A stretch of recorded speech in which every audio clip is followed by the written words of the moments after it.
Oke, Dok. Ini apakah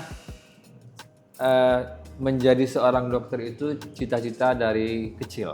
Atau ada yang mensupport, mendorong, menyemangati? Ya,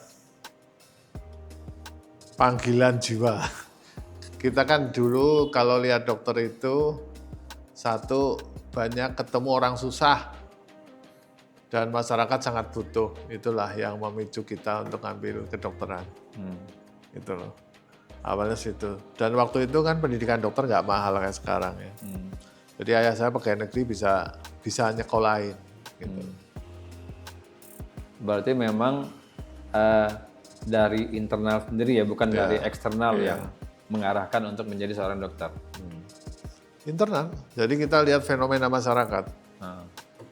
Seperti anak saya kan kalau ibunya praktek dibawa terus, dia lihat ibunya kok banyak membantu masyarakat, jadi kepengen kedokteran. Saya dulu juga seperti itu, walaupun orang tua bukan dokter, tapi kan bisa melihat kalau pas sakit, pas apa gitu loh.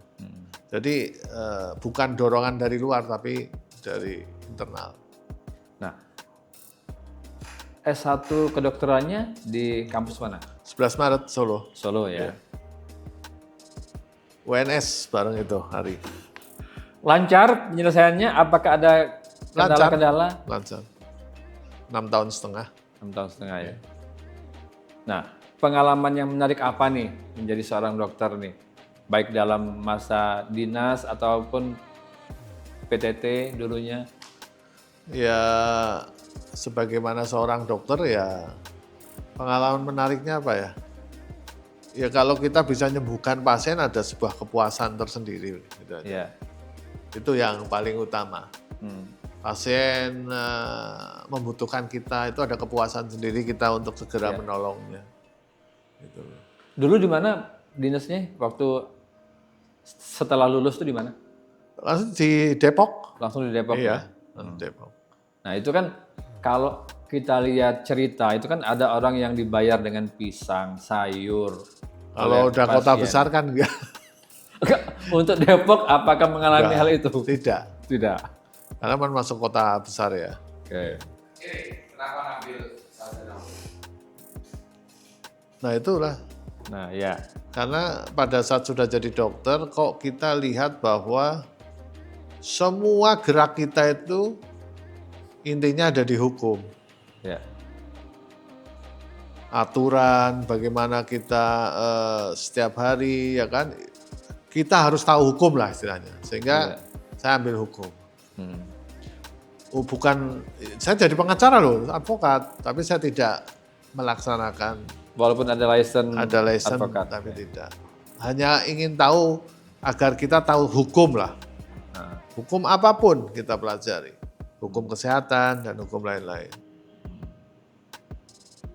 Jadi seperti Ketua ID sebelumnya Pak Daeng juga sarjana hukum ya? Sama. Cuma saya S3-nya kesehatan masyarakat di UI. Ya biar mengetahui kebijakan-kebijakan kesehatan yang untuk masyarakat. Gitu. Nah, kalau menurut dokter, apa kasus hukum yang sering sekali menimpa dokter itu yang seperti apa? Yang selama ini ya? Dugaan malpraktek diakibatkan karena komunikasi yang nggak baik. Jadi kita tahu harusnya ini harus masuk ranah pidana, perdata dan lain-lain. Jadi dengan sekolah hukum saya tahu semua, mengetahui lah. Gitu. Oke, di bidang kesehatan dalam menjaga kesehatan apa yang dokter lakukan? Menjaga makan. Kebugaran. Makan. Betul. Yang pertama makan. Kalau usia 50 tahun ke atas itu, saya 53 ya. 53 itu yang utama adalah olahraga secukupnya. Secukupnya? Iya, tidak boleh ngos-ngosan, tidak boleh. Apalagi permainan. Yang kedua makan dibatasi. Saya intermittent fasting. Wih. Tiap 16 jam baru makan. Itulah. Jadi agar tubuh mempunyai kesempatan untuk mendetoksifikasi. Kalau untuk olahraganya apa yang dipilih? Tadi golf sama renang. Kenapa memilih renang? Ya karena di rumah ada. Kalau di luar, renang adalah olahraga yang paling aman Paling aman dan ya. paling semua gerak gitu loh. Oke. Kalau yang lain-lain, kalau lari akan numpuk ke sendi, Ya, sendi. Oke. ya kan? Kalau tenis itu permainan tuh berbahaya jantung, Berbahaya. Oke. Anaerobik. ya Ya. aerobik, ya, namanya. Kita cari yang anaerobik. Ya. Biasanya kalau satu sesi latihan renang atau berenang itu berapa lama? 1 jam cukup. Itu bisa dapat berapa meter? Ya, 1 jam itu. berapa? Nggak ngitung. Yang hitung ya, pokoknya 10. Putar bolak-balik. Nah, untuk intermittent fastingnya sudah diterapkan sejak kapan? Sejak 3 tahun yang lalu. Dulu saya gemuk tuh tadi ya. Dulu saya gemuk. Sekarang berapa nih berat? Oh, sekarang 75, 76. Itu udah berat yang ideal? Ya, Oke. dulu 90. Ya, dulu kita ketemu di misalnya. Iya, dulu mau. Oh, berarti banyak juga ya penurunannya ya? Iya, kan kita ada intermittent. Ya, oke. Jadi, tapi minum boleh, asal nggak manis. Kita udah menghindari semua gula itu kita hindari. Oke, terakhir ini apa nih saran dokter untuk anak muda supaya belajar baik, berprestasi, juga kerjanya baik, tidak asusila? Yang pertama, orang mencapai tujuan itu kan kebaikan dunia dan akhirat. Ya.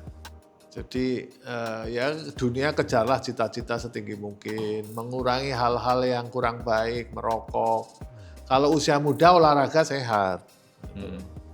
Kemudian dia harus tidak boleh begadang, harus tidurnya cukup.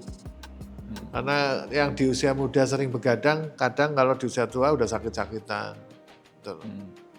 Yang ketiga, semua by proses. Ya. Tidak bisa langsung tiba-tiba Instan. gitu loh. Yang keempat, banyak berdoa, terutama orang tua.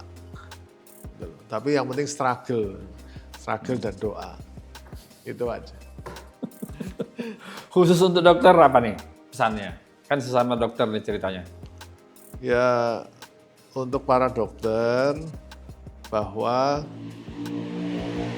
selain kita melayani masyarakat, ya, kita juga harus menjaga diri sendiri. Praktek jangan terlalu lama, gitu loh ya. Ya 8-10 jam lah udah cukup. Ya. Kemudian sisakan waktu untuk sosial, untuk keluarga, ya kan. Yang ketiga, utamakan kepentingan pasien pada saat dia praktek. Paling itu. Jadi itu ya, Ya. pesan untuk para dokter. Terima kasih Oke. dokter. Semoga ini menginspirasi pembaca dan penonton Voice of Indonesia. Siap.